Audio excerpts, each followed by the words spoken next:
ప్రభు నామానికి మహిమ కలుగునుగాక. మీ అందరికీ ఉదయకాలపు శుభములండి. మరి ఈరోజు దేవుడు మనతో చేస్తున్నటువంటి వాగ్దానము ఇర్మియా గ్రంథము 30వ అధ్యాయము 17వ వాక్యం. వారు ఎవరును లక్ష్యపెట్టని సియోననియు వెలివేయబడిన దానియు నీకు పేరు పెట్టుచున్నారు. అయితే నేను నీకు ఆరోగ్యము కలుగజేసేదను, నీ గాయములను మాన్పెదను. ఇదే యెహోవా వాక్కు. ప్రియమైన దేవుని బిడ్డలారా, మరి ఈ ఉదయకాలం దేవుడు ఎంతో చక్కటి వాగ్దానాన్ని మనకు చేస్తున్నాడు. ఏమనంటే, అయితే నేను నీకు ఆరోగ్యంను కలుగజేస్తా. దానికి ముందు చూసినట్టయితే ఇది ఇర్మియా ప్రవక్త ప్రవచించినటువంటి ప్రవచనం. అయితే ఇశ్రాయేలీలు దేవుని చేత తృణీకరించబడి, అంటే ఇశ్రాయేల్ చేసినటువంటి పాపమును బట్టి వారు చెరపట్టబడబోతున్నారు. వాళ్ళు చేసినటువంటి దేవునికి గాయములు చేసి ఎంతో భయంకరమైనటువంటి పరిస్థితుల్లో ఉన్నారన్నమాట. ఉన్నటువంటి వీళ్ళని దేవుడు చాలా రకాలుగా హెచ్చరిస్తూ, మరి ఇర్మియా మీరు ఇలా పట్టబడబోతున్నారు, ఇట్లా అవుతారు అట్లా అవుతారు అని చెప్తారనమాట. ఇర్మియాను కూడా చాలా హింసిస్తారు రాజు. కానీ అట్లా అయినప్పటికీ కూడా మళ్ళీ తిరిగి ఏంటంటే ఇర్మియా వెళ్ళి దేవుని సన్నిధిలో మొరుపెట్టుకుంటా ఉంటాడు, అయ్యో ప్రభువా ఈ ప్రజల పరిస్థితి ఎట్లా అని. అప్పుడు మళ్ళీ దేవుడు అంటా ఉన్నాడు, ఈ సందర్భం ఏంటంటే సియోను గురించి వాళ్ళు ఏమంటారంట, ఎవరు అన్యులు ఏమంటారంటే, ఎవరు లక్ష్య పెట్టని సియోననియు, ఎవరు కూడా లక్ష్య పెట్టలేని సియోననియు మరియు వెలివేయబడినదనియు నీకు పేరు పెట్టుచున్నారు.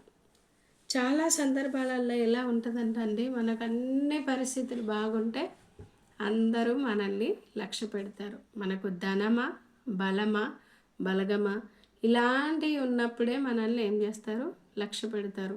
ధనం ఉందనుకోండి, ఫలానా వ్యక్తి మా వ్యక్తి అంటారు. పేరు ప్రఖ్యాతలు ఉన్నాయనుకోండి, ఫలానా వ్యక్తి మాకు దూరపు బంధువులైనా సరే మా బంధువు అనే చెప్పుకుంటారు. అదే బలం ఉన్న ఇలాంటి ఉన్నప్పుడు ఏం చేస్తారంటే ఫలానా వాళ్ళు మా వాళ్ళు అండి అంటారు. అదే మనకు ఒకవేళ బలము క్షీణించి ఆరోగ్యం సన్నగిల్లి ఒకవేళ మన పేరు ప్రఖ్యాతలన్నీ చెరిగిపోయి లేదు అని అంటే, మనకే విధమైన ధనము లేనప్పుడు మన సొంత వాళ్ళైనా కూడా ఎంతో ఎట్లా అంటే మనల్ని గురించి చెప్పుకోవడానికి కూడా ఇష్టపడరు. వాళ్ళు మా వాళ్ళు కాదు అన్నట్టుగా ప్రవర్తిస్తారు. లేదు అంటే మా మనల్ని కేర్ చేయరు. కొన్నిసార్లు ఎట్లుంటుందంటే సందర్భము, మన బంధువులైనప్పటికీ పొరపాటున ఒక వ్యక్తి చేయకూడని ఏదైనా కార్యం చేసినప్పుడు అది వాళ్ళు ఏం చేస్తారంటే, ఈవెన్ సొంత పేరెంట్స్ కూడా కొన్ని సందర్భాలు నేను చూస్తూ ఉంటాను. వాళ్ళు కూడా ఏం చేస్తారంటే, నువ్వు మా పేరు చెడగొడుతున్నావు కాబట్టి నువ్వు మా ఇంట్లో ఉండడానికి వీల్లేదు, లేదు అంటే ఇంకా రకరకాలుగా ఎన్నో రకాలైనటువంటి దుర్భాషలు ఆడడం, తిట్టడం ఇలాంటివన్నీ చేస్తారు. అలాంటి సమయంలో ఆ వ్యక్తులు ఏమైపోతారంటే కుమిలిపోతారు, కూలిపోతారు, వెలివేయబడతారు. వాళ్ళకి ఎవరు లేరు అని చాలా కుమిలిపోతారు. నేడు ఆత్మహత్యలు ఎందుకవుతున్నాయి ఎక్కువగా అని అంటే, దాదాపుగా అలాంటి పరిస్థితిని బట్టే ఆత్మహత్యలు అవుతున్నాయి. ఎందుకంటే వాళ్ళని ఓదార్చే వాళ్ళు లేక, ఎవరితో చెప్పుకోలేక, ఎవరికైనా చెప్తే హేళనం అయితేనేమో అన్నటువంటి ఒక ఆలోచన విధానం, అవి హృదయంలో అయినటువంటి గాయాలు. అందుకే అంటుండు, అయితే నేను నీకు ఆరోగ్యమును కలుగజేస్తాను. నెక్స్ట్ నీకు అయినటువంటి గాయాలన్నీ కూడా నేను మాన్పిస్తా అంటున్నాడు దేవుడు. ప్రియమైన దేవుని బిడ్డ, ఆయన మనం గాయములను మాన్పేటువంటి దేవుడు. ముఖ్యంగా ఆయన గాయముల చేత, ఆయన పొందినటువంటి దెబ్బల చేత మనకు స్వస్థత ఉన్నది. శారీరకమైనటువంటి స్వస్థత మరియు మానసికమైన స్వస్థత. శారీరకమైన స్వస్థత గురించి హాస్పిటల్కి వెళ్తే అది తగ్గిపోతుంది. మానసికంగా కూడా కొన్ని మానసిక వైద్యుల దగ్గరికి వెళ్తే తగ్గుద్ది, కానీ చాలా వరకు సంపూర్ణమైనటువంటి విడుదల ఉండదు. ఎందుకంటే వాళ్ళు అనుభవిస్తున్నటువంటి ఆ అనుభవాన్ని ఎవరితో చెప్పుకోలేక చాలా కుమిలిపోతారు, వేదన పడతారు. అది లోతైన గాయాలను చేస్తుంది. ఇక్కడ సియోను చూసి వాళ్ళు అంటున్నారంట ఏమని, ఎవ్వరూ లక్ష్య పెట్టని సియోను.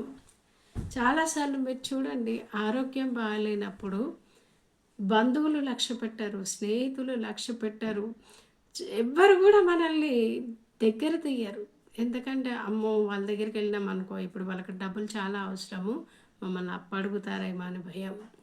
ఇంకొక లేదు అని అంటే వాళ్ళకే హెల్త్ బాగాలేదు, మళ్ళీ మనకేమి ఇస్తారు వాళ్ళు, మన డబ్బులు అటే పోతాయి అన్నటువంటి అలాంటి ఒక అపోహ. ఇలాంటి పరిస్థితులను బట్టి ఎవరు కూడా దగ్గర తీయరంటే, ధనము బలము చెల్లిపోయిందనుకోండి మనల్ని ఎవ్వరు కూడా దగ్గర తీయరు. అలాంటి స్థితిలో ఉన్నప్పటికీ కూడా ప్రభు అయిన దేవుడు అంటున్నారు, నిన్నెవ్వరు లక్ష్య పెట్టకపోవచ్చు, నిన్నెవరు మా వాళ్ళు అనకపోవచ్చు. కొన్నిసార్లు చెప్పాను కదండి, తప్పు చేసినప్పుడు నిన్ను బట్టి మమ్మల్ని నేను ఒక సహోదరి సాక్ష్యం విన్నాను. ఆమె ప్రభువు నమ్ముకోక ముందు ఆమెకి ఏమంటారు, మొత్తానికి ఏదో ఒక రూమర్ వచ్చిందా, రియల్గానే జరిగిందా తెలియదు, కానీ మొత్తానికి ఆవిడని ఎంత అసహించుకున్నారంటే వాళ్ళ కుటుంబ సభ్యులందరూ, ఒక్క పూట ఎవరి దగ్గరికన్నా వెళ్ళి ఉందామన్నా కూడా అమ్మ మొహం పట్టుకొని నువ్వు మా ఇంటికి వస్తే మా పేరు ఖరాబ్ అయిపోతుంది, దయచేసి నువ్వు మా ఇంటికి రాకు అని చెప్పేసి ఆ ముఖం మీదనే అని చాలా ఆమెను గాయపరిచారు. కానీ నేడు ప్రభువుని విశ్వసించిన తర్వాత ఆమెకంటూ ఒక మంచి లైఫ్ ఏర్పడ్డ తర్వాత ఇప్పుడు రాబిడ్డ రాబిడ్డ అని పిలుస్తారు. మన పరిస్థితి మంచిగా లేకపోతేనేమో మనల్ని తోసేస్తారు, మన పరిస్థితి కొంచెం మంచిగా ఉంటే మనల్ని దగ్గర తీస్తాడు. కానీ మన దేవుడు నిన్న నేడు నిరంతరం మార్పు లేని దేవుడు అండి. ఆయన ఎల్లప్పుడూ శాశ్వతమైన ప్రేమ చేత మనల్ని ప్రేమిస్తున్నాడు. నువ్వు అసహ్యకరమైనటువంటి పాపపు స్థితిలో ఉన్నావా, అయినా కూడా దేవుడు నేను ప్రేమిస్తున్నాడు. అయ్యో నేను ఈ పరిస్థితుల్లో నుండి బయటకు రాలేకపోతున్నాను బాధపడుతున్నావా, అయినా దేవుడు నిన్ను ప్రేమిస్తున్నాడు, నిన్ను విడిపిస్తాడు. ఆయన విడిపించడానికే ఉన్నాడు. నీకు తగిలిన గాయముల చేత, నీకు కలిగినటువంటి ఆ యొక్క గాయాలను బట్టి కలిగిన నొప్పి చేత నువ్వు బాధపడుతుండొచ్చు. చాలాసార్లు ఈ మానసికమైన పరిస్థితి విషయంలోనంటే ఇతరులకు అర్థం కాదు, ఆ ప్లేస్కి వెళ్ళి చూస్తే తప్ప అర్థం కాదు అలాంటి టాపిక్స్. అట్లాంటప్పుడు ఇంకెక్కువ గాయం అవుతుంది. శరీరానికి తగిలిన గాయానికి ఆయింట్మెంట్ రాస్తే పోతుంది, ఒక ఇంజెక్షన్ వేస్తే పోతుంది, కానీ మానసికమైనటువంటి రోగానికి మందే లేదంటారు. అలాంటి మానసికమైన వేదన చేత బాధపడుతున్నావా ప్రేమైన దేవుని బిడ్డ, ఈ ఉదయం దేవుడు నీతో మాట్లాడుతున్నాడు. నీ గాయములను నేను మాన్పుతా, నేను నీకు రోగమును తొలగిస్తా, ఆరోగ్యమును కలుగజేస్తా అంటున్నాడు. మరి ప్రియమైన దేవుని బిడ్డ, నువ్వు చేయాల్సిన కర్తవ్యం ఏంటో తెలుసా? ప్రవ్వా, మనుషులందరూ నన్ను విడిచిపెట్టేశారు, ఇదే నా జీవితానికి ఆఖరి రోజు, ఇంకా వద్దు నాకు ఈ బతుకు అని ఒకవేళ నువ్వు అనుకుంటే ఈ సమయాన ఒక్కసారి ప్రవ్వా నువ్వు ఎవరివైనా సరే నన్ను దర్శించయ్యా అని నువ్వు ఒకవేళ, ఎందుకంటే ప్రేమన్న దేవుని బిడ్డ, నువ్వు ఈ వాక్యం వింటున్నటువంటి నీకు ప్రభు తెలియకపోవచ్చు. ఒకవేళ తెలియకపోయినా కూడా నువ్వు ఒక్కసారి ప్రయత్నించి చూడు. యేసు ప్రభువా, దయచేసి నన్ను క్షమించి నాకు కలిగిన గాయములన్నిటిని కూడా కడిగి శుభ్రము చేసి నన్ను ముట్టి స్వస్థపరచు అని నువ్వు ఒక్క చిన్న ప్రార్థన చేయగలిగినట్టయితే ఖచ్చితంగా దేవుడు నీకు కలిగినటువంటి అది మానసికమైన మరియు శారీరకమైన రోగములన్నిటి నుండి కూడా దేవుడు విడుదల కలుగజేస్తాడు. దేవుని వాక్యంలో ఉంది, యేసుక్రీస్తు యొక్క రక్తము ప్రతి పాపమును పవిత్రపరుస్తుందండి, ప్రతి పాపమును. అమ్మా నేను భయంకరమైన నరహంతకుణ్ణి, అమ్మా నేను భయంకరమైన వ్యభిచారిని, నేను భయంకరమైనటువంటి త్రాగుబోతుని, నన్ను క్షమిస్తాడా దేవుడు అంటే తప్పకుండా క్షమిస్తాడు. మారాలన్నటువంటి మనసు నీలో వచ్చింది చూడు, దాన్ని బట్టి దేవుడు క్షమిస్తాడు. దేవా నన్ను క్షమించు, నన్ను కరుణించు అని నువ్వు ఒకవేళ దేవుని సన్నిధిలో మొరపెట్టుకుంటే ఖచ్చితంగా నిన్ను క్షమిస్తాడు. ప్రస్తుతం నీకు కలిగిన గాయముల నుండి మాత్రమే కాదు, దేవుడు నీ దేహము నరకానికి లోనై ఉంటుంది కాబట్టి ఆ నరకము నుండి తప్పించి దేవుడు నిన్ను జీవంలోనికి దాటిస్తున్నాడు. దేవుని వాక్యంలో ఉంది, ఎవరైతే ఆయనను విశ్వసిస్తారో, ఎవరైతే ఆయన మీద నమ్మకం ఉంచుకుంటారో, ఎవరైతే ఆయనను బట్టి ఆయనను విశ్వసించి ఆయనను శరణు వేడతారో వాళ్ళంట తీర్పులోనికి రాక వాళ్ళు మరణం నుండి జీవంలోనికి దాటి ఉన్నారని దేవుని వాక్యం సెలవిస్తుంది. కాబట్టి ఈ ఉదయకాలం నా దేవుడు ఒక చక్కటి రక్షణ పిలుపుని నీకు ఇస్తా ఉన్నాడు. నువ్వు ఏ స్థితిలో గాయపడి ఉన్నావో, ఏ విధమైన పరిస్థితులలో ఉన్నావో నాకు తెలియదు, కానీ దేవుడు నీతో మాట్లాడుతున్నాడు. అయ్యో, నేను నమ్మిన వాళ్ళని నన్ను మోసం చేసిండ్రు కదా, నేను ఎంతగా నమ్మాను వాళ్ళని, నన్ను ఇంతగా మోసం చేశారని కుమిలిపోతున్నావు కదూ. దేవుడు నీతో మాట్లాడుతున్నాడు. ప్రియమైన దేవుని బిడ్డ, వాళ్ళు నిన్ను మోసం చేశారు, కానీ నేను నిన్ను మోసం చేయను అని దేవుడు మాట్లాడుతున్నాడు. నీకు కలిగిన గాయము చేత, నొప్పి చేత, ఆయాసం చేత నువ్వు బాధపడుతున్నావు. అయ్యో, నేను ఇలా చెయ్యకపోయి ఉంటే బాగుండునే అని నువ్వు ఇబ్బంది పడుతున్నావు ఈ ఉదయకాలంన. అందుకే దేవుడు నీతో మాట్లాడుతున్నాడు. మనుషులు తప్పు చేసే మనుషులు వాళ్ళ ఎడల ఇంకొకరు తప్పు చేస్తే క్షమించరు. మనం కూడా అలాంటి తప్పే చేస్తామన్నటువంటి యోచన లేకుండా భయంకరమైన దుర్భాషను మాట్లాడతారు. లేదంటే రకరకాలుగా మనల్ని నిందిస్తారు, హింసిస్తారు. నీకెవ్వరు లేరు, నీ దిక్కున్న చోట చెప్పుకోపో అని అంటారు. కానీ ప్రభు మాత్రం తెలుసా, ఆయన పరిశుద్ధుడు. అపరిశుద్ధులమైనటువంటి మనల్ని, పవిత్రులమైనటువంటి మనల్ని ఆయన దగ్గర తీస్తూ ఆయన క్షమించే దేవుడు. నువ్వు ఒక్క మాట అడుగు, దేవా నన్ను క్షమించు, నేను ఈ పరిస్థితిలో ఉన్నా, నేను ఈ పాపంలో ఉన్నా ప్రభా. ఇక్కడ ఏ బిడ్డ కూడా అండి పాపంలోనే కూరుకొని పోవాలని, అందులోనే సమాధి కావాలని ఏ మనుషులు అనుకోరండి. నువ్వెలా అనుకుంటున్నావో అలాగే ఎవ్వరు కూడా అనుకోరు. ప్రతి ఒక్కరు కూడా ఒక మంచి స్థితిలో ఉండాలని అనుకుంటారు. అందుకే దేవుడు ఉదయకాలం నీతో మాట్లాడుతున్నాడు. నువ్వొక్క నిమిషము ఆయన సన్నిధిలో ప్రార్థన చేసుకోగలిగితే నీ మనసు తేలికవుతుంది. దేవుడు ఖచ్చితంగా నీ గాయములన్నిటిని మాన్పి నీకు చక్కటి ఆరోగ్యం ఇస్తాడు. మంచి శుద్ధమైన హృదయంతో దేవుణ్ణి నువ్వు సేవించుదువుగాక. పరిశుద్ధుడైన దేవుడు నీకు పరిపూర్ణమైనటువంటి శారీరకమైన మరియు ఆత్మీయమైన మరియు మానసికమైన ఆరోగ్యము నీకు కలుగజేయునుగాక. చిన్న ప్రార్థన చేసుకుందాం. మహాపరిశుద్ధుడా, మహోన్నతుడా, జీవంగల దేవా యేసయ్యానికి స్తోత్రం. ఈ యొక్క ఉదయకాలం ఎంతమంది బిడ్డలైతే ఈ యొక్క వాక్యాన్ని వీక్షిస్తున్నారో అయ్యా, వారితో నువ్వు సూటిగా మాట్లాడుతున్నావు. అవును ప్రభా, ఒక్కరి నొప్పి ఇంకొకరికి తెలియదు. మేము గాయపరచబడుతున్న విధానము, మా మైండ్ మమ్మల్ని ఆదేశిస్తున్న విధానం మరొకరికి అర్థము కాదు. కానీ నాయనా, నా తండ్రి, మా గాయములేంటో నీకు తెలుసు. నీ వాక్యము సెలవిస్తుంది, గాయపరచువాడను నేనే, గాయమును కట్టువాడను నేనే అంటున్నావు నాయన. మరెంతమంది బిడ్డలు ఉదయకాలంన గాయముల చేత, నొప్పి చేత బాధపడుతున్నారో ప్రభా.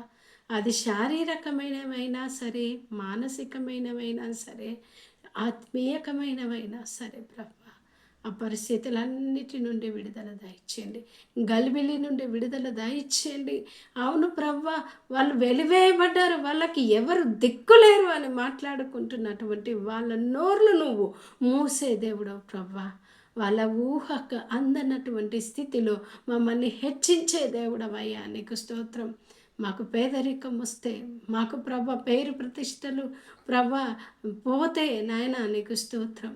మాకు డబ్బులు లేకపోతే నాయన ఎంతో మమ్మల్ని నిందిస్తారు, దుర్భాషలు మాట్లాడతారు, భయంకరమైనటువంటి సూటిపోటి మాటల చేత బాధ పెడతారు. కానీ నువ్వెప్పుడు కూడా మార్పు చెందే దేవుడవు కాదు. నిన్న నేడు నిరంతరం ఏకరీతిగా ఉన్న మా దేవా. అయ్యా, ఒకానొకప్పుడు ప్రభా ఎలాంటి పరిస్థితిలో ఉన్నప్పుడు నువ్వు ప్రభా మేము మంచి పరిస్థితుల్లో ఉన్నా ప్రేమిస్తావు, మంచి పరిస్థితి లేకున్నా ప్రేమించే దేవుడవు కనుక నీ శాశ్వతమైన ప్రేమతో మా వ్యూవర్స్ అందరినీ కూడా దర్శించమని నీ సన్నిధిలో ప్రాధేయపడుతున్నాను. మా సబ్స్క్రైబర్స్ అందరినీ కూడా మీరు దీవించి ఆశీర్వదించండి. వారి కుటుంబాలను దీవించండి. వారికి నెమ్మదిని కలుగచేయండి. బాధల్లోనూ హింసల్లోనూ బాధపడుతున్న బిడ్డలను కుటుంబం అర్థము చేసుకోవడానికి కావలసిన కృపను దయచేయండి. అట్టి బిడ్డలు ప్రభా నిన్ను బట్టి ధైర్యము తెచ్చుకుంటకు సహాయం చేయండి. ముఖ్యంగా ఎంతమంది ఆత్మహత్యలు చేసుకోవాలని ఆలోచన కలిగి ఉన్నారో వాళ్ళందరినీ యేసు నామములో విడిపించమని ప్రార్థిస్తున్నాను. దేవా, మా దేశమంతటిని మీరు రక్షించండి. మా దేశం పైన కలగబో విపత్తుల నుండి మాకు విడుదల దయచేయండి. కుటుంబాల్లో ఉన్న అసమాధానము నుండి విడుదల దయచేయమని ప్రార్థిస్తూ గాయపడిన ఈ బిడ్డలను ప్రభా ఈ ఉదయకాలం నువ్వు ఓదారుస్తున్నందుకు తండ్రి నీకు ఎనలేని కృతజ్ఞతాస్తుతులు చెల్లిస్తున్నాను. ఎంతమంది బిడ్డలైతే ప్రభా ఈ వాక్యంను చూస్తూ ప్రార్థనలో ఏకీభవిస్తున్నారు వారందరినీ దీవించి ఆశీర్వదించి మంచి ఆరోగ్యంను కలుగజేసి నీ కృపలో వారిని ప్రభా నీ సాక్షులుగా బలపరచమని యేసు నామమున అడిగి వేడుకుంటున్నాను తండ్రి. ఆమేన్, ఆమేన్. ప్రియమైన దేవుని బిడ్డలారా, మరి ఉదయకాలంన మీతో ఒక విన్నపం చేస్తున్నాను. దయచేసి మీరందరూ కూడా వాక్యం వింటున్నారు, కానీ ఆ వాక్యము మరి మీరు ఎంతో మేలు పొందుకుంటున్నారు కాబట్టి ఇతరులు కూడా మేలు పొందుకొని నిమిత్తమై వాక్యాన్ని షేర్ చేయండి. ముఖ్యంగా లైక్ చేయండి. లైక్ చేయడం వల్ల అనేకులకు ఆ విషయము చేరుతుంది. రెండవదిగా మీకు కామెంట్ పెట్టండి దయచేసి, ఎందుకంటే మీకు ఏమన్నా ప్రార్థన అవసరతలు ఉంటే నేను ఖచ్చితంగా ప్రార్థన చేస్తాను. తర్వాత నేను మీకు తప్పకుండా సమాధానం ఇస్తాను. కాబట్టి మీరందరూ ప్రార్థన చేయండి. కొంతమంది వాక్యం రావట్లేదు అని కూడా నాతో చెప్తా ఉన్నారు. మీరు సబ్స్క్రైబ్ చేసుకొని బెల్ బటన్ని మీరు నొక్కినట్టయితే మేము పెట్టే ప్రతి వీడియో మీకు చేరుతుందండి. మీకు అది ముందే మీకు నోటిఫికేషన్ వస్తుంది. కాబట్టి దయచేసి గమనించవలసిందిగా ప్రభు పేరిట మనవి చేస్తున్నాను. Thank you.